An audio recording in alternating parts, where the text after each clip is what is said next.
Anak bos rental yang menjadi korban penembakan anggota TNI AL, Rizky Agamsyah Putra membantah pernyataan Pangkoarmada RI, Laksamana Madya, Laksdia, TNI, Deni Hendrata yang menyebut adanya pengeroyokan oleh 15 orang. Rizky mengungkapkan ada 7 orang yang mengejar mobil Honda Brio milik ayahnya, Ilyas Abdurrahman pada Rabu, 1 Januari 2025, lalu.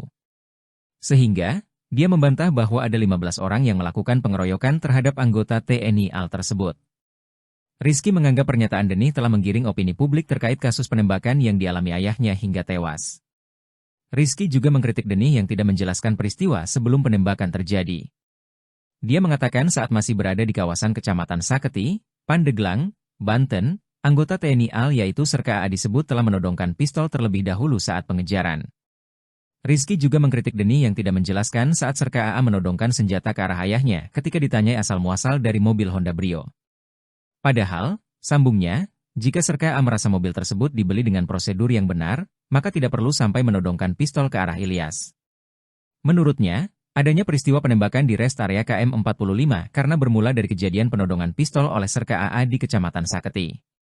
Lebih lanjut, Rizky turut mempertanyakan janji TNI AL yang bakal transparan dalam mengungkap kasus penembakan yang menewaskan ayahnya tersebut.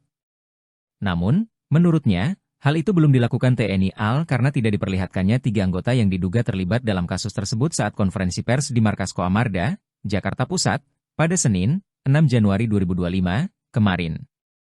Sebelumnya, Pangkoarmada RI Laksdia Deni Hendrata menuturkan sebelum penembakan terjadi, ada 15 orang yang mengeroyok anggota TNI AL tersebut.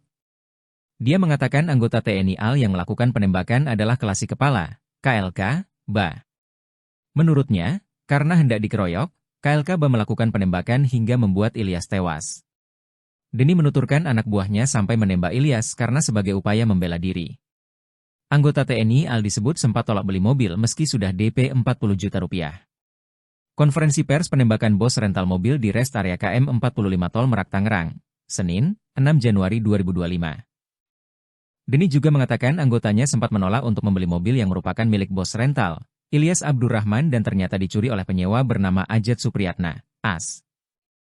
Mulanya, Deni membantah bahwa anggota TNI AL yang terlibat adalah penadah mobil curian.